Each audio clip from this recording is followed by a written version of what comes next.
Welcome to COVID Stories, a digital memoir from the pandemic. People from across the region and the world will share their stories here, from the hilarious to the heartbreaking ways we're coping in isolation. COVID Stories, where first-person arts keeps you company. In today's installment, we're hearing about the unique ways people are spending time alone together. Mike's in the basement doing real damage. Dave's upstairs with Scat the Cat. Justine is leaving her soon-to-be ex to move in with the old ex. And if you're fed up with this earthly plane altogether, Nick is at the Ouija board communing with folks in the afterlife.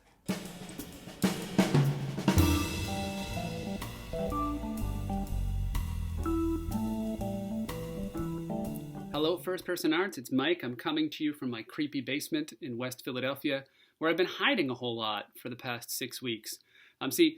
Right before the Great Pause, right at the end of the before times, I was in New York City at an event and found out pretty quickly that some people at the event had COVID. And so I thought for the first couple of weeks of the shutdown that I was going to go to sleep and wake up and be sick, or that my wife was going to be sick. And it was a whole lot of anxiety. The only thing that I was able to accomplish was the realization that the initial symptoms of an acute anxiety episode and the initial symptoms of COVID are super similar, right? Like tightness in your chest, shortness of breath, feeling warm.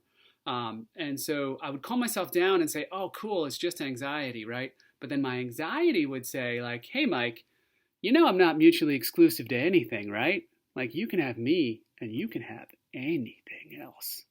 And that was bad. So I really got nothing done.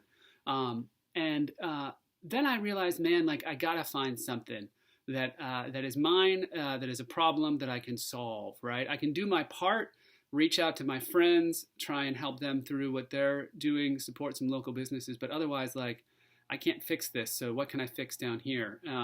And I thought about this basement, which was just an absolute disaster. There was cardboard boxes everywhere. There was half-done in home improvement projects. There was gross, sticky stuff. And I thought, all right, I'm going to go down here and just start working. And almost immediately, I found this sock, which is unbelievable because for like a year, I'd been dealing with this sock and could not find the pair. But I found it like right away. And I realized, man, there is treasure down here. I just have to kick this basement's ass and I'm going to find it. And let me tell you, look at this, right? This workbench, unbelievable. You did not used to be able to put anything down here. All this stuff over here, that's just stuff I figured that we're going to donate to a thrift store whenever one's open, right? Check this out. I even organized our ladders. We got 3 ladders organized. But this is amazing. I found this in a corner. Yeah, huge bottle of hand sanitizer. Unreal. I was like Indiana Jones when I found this. And the best part is every time I come down here and I come back upstairs, I feel as if I've done something and I've solved the problem and it feels great. So my advice from my experience so far these last couple of weeks, right, is give yourself a break. You're going to have bad days. You're going to have bad weeks. You're going to have bad months maybe. And you're not going to get a lot done. And that is totally okay, right? We're all in this together. Try and help people. But if you can, right, find your basement and kick its ass. I tell you what, I'm almost done down here. I got a vacuum, and then I put out the notice to all the knickknack drawers and closets in my house that they're going down. And I can't wait. And it's great to have something to look forward to. So look, I love you. We're going to be okay. Just take it one day at a time and tell your story. I want to hear it. Take care.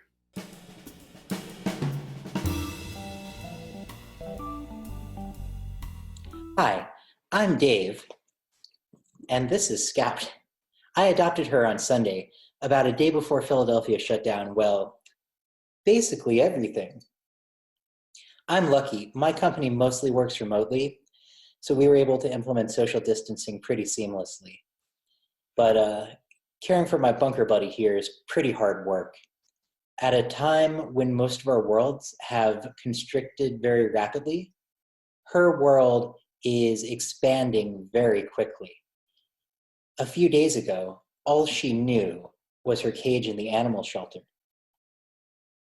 When I adopted her, I kept her in a room for a few days to adjust for the change. In the last couple of days, I've opened up the whole house for her to explore. She's great, curious, playful, and fearless. She likes to skitter around the house, stare out the window for hours, and pretend to be a banister ornament.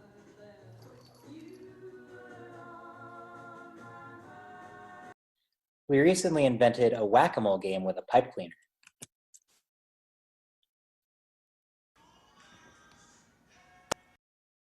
Social distancing has reminded me that I'm privileged in a lot of ways, but I'm really grateful that I have Scout around to wait out the quarantine with.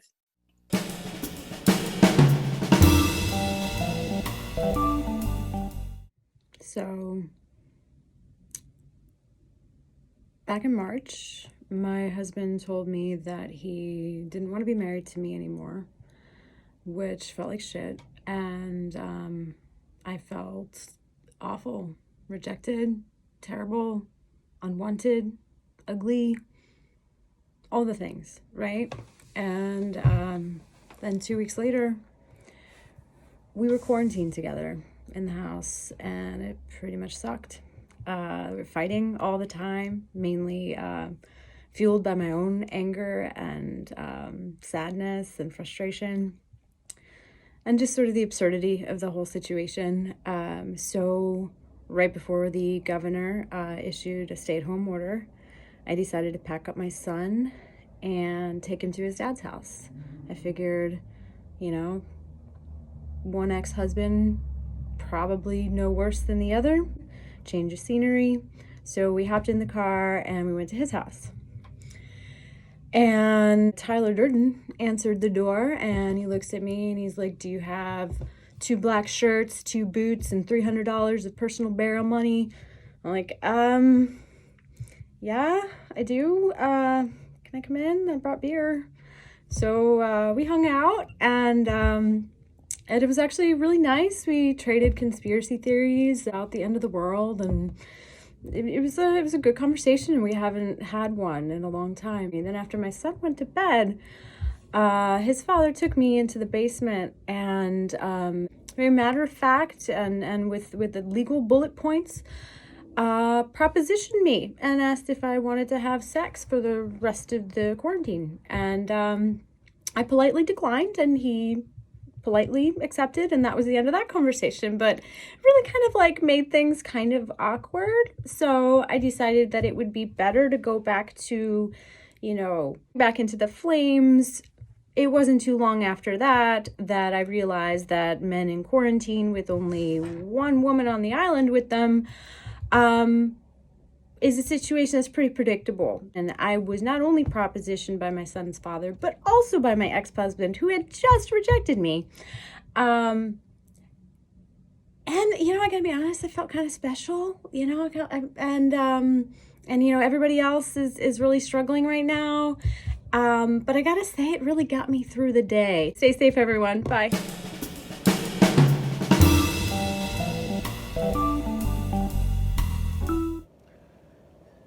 Okay, I know that everyone is bored and there's absolutely nowhere to go.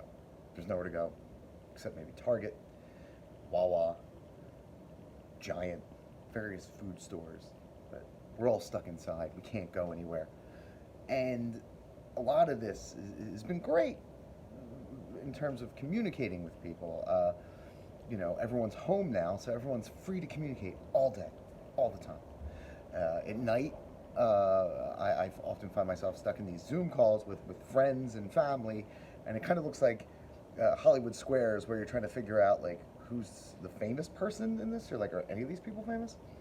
But I've had enough of these like Zoom meetings, because they always kind of just fall apart within seconds and turn into interruptions, people screaming at each other, and then it starts to lag because there's a lot of demand on these networks. So one of your friends ends up like looking like Max Headroom, going like and I don't like it. Like, I'm tired of it. I'm tired of being in constant communication with everybody. It's like, no, Steve from 7th grade, I do not need to hear your theory about why the coronavirus was created by the federal government to suppress the Bernie vote. I don't need to hear that shit. I don't need to hear from everybody all the time. don't get me wrong, I long for contact. I long to touch someone. I long to see friends and hug them, but I am tired of them getting drunk and messaging me at like 2 a.m. And I'm tired of being a part of Zoom calls.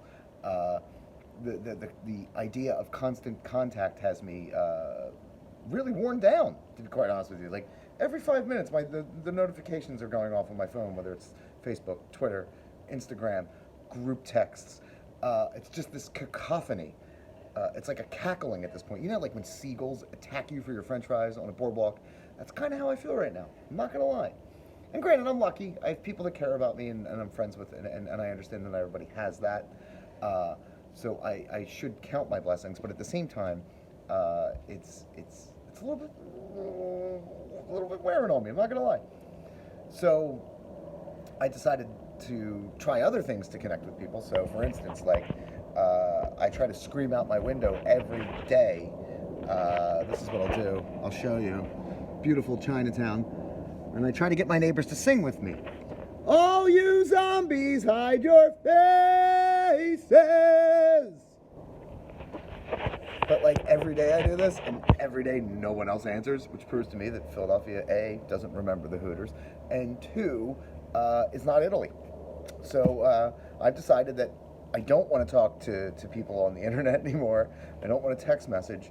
And I tried and failed to connect with my neighbors in a spirit of community. So what I did was I ordered a Ouija board.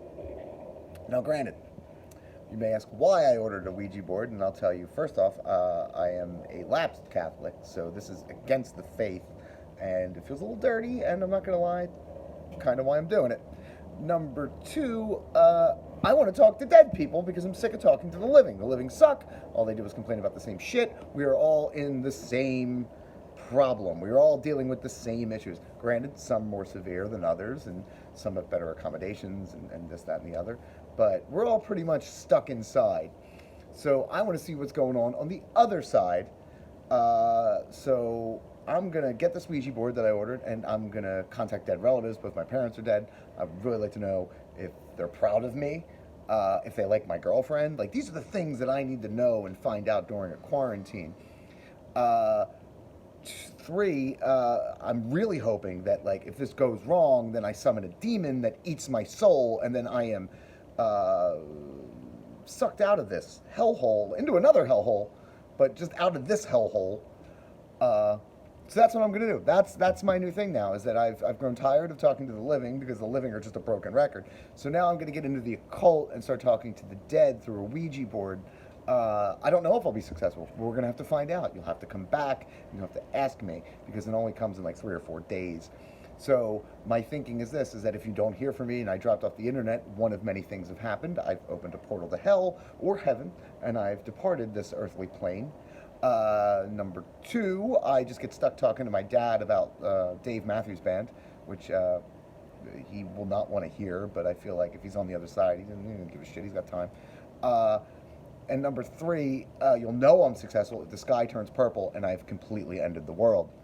But that's it. I know that this is tough for people, and I know that people are bored, very bored. So my suggestion to you, if you grow tired of dealing with the living, is dabble in the occult. It can't be much worse than having a conversation with somebody you had lunch with in 12th grade, honestly. And you get a little spinny thing, and I don't know, maybe you'll get to talk to Yul Brynner. I don't know. But either way, keep in mind that not everybody wants to talk all the time. And maybe you should give people some space.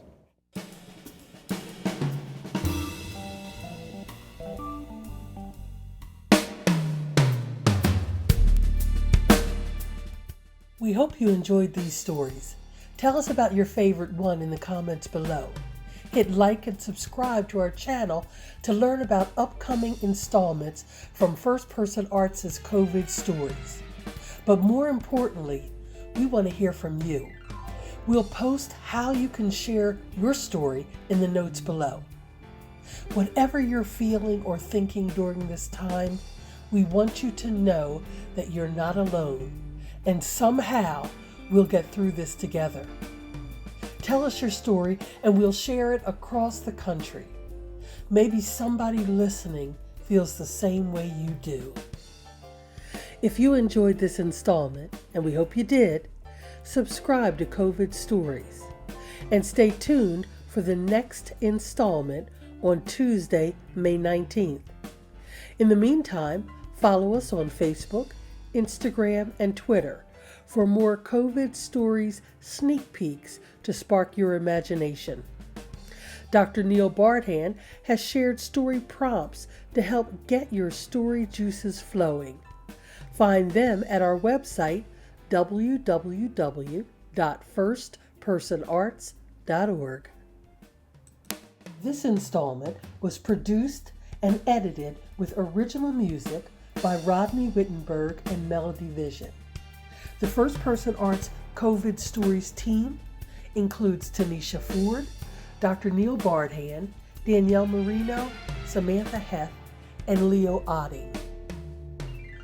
Thank you so much to our storytellers and for all of you out there listening. I'm your host, Jamie J. Join us next time for another installment of COVID Stories, where First Person Arts keeps you company.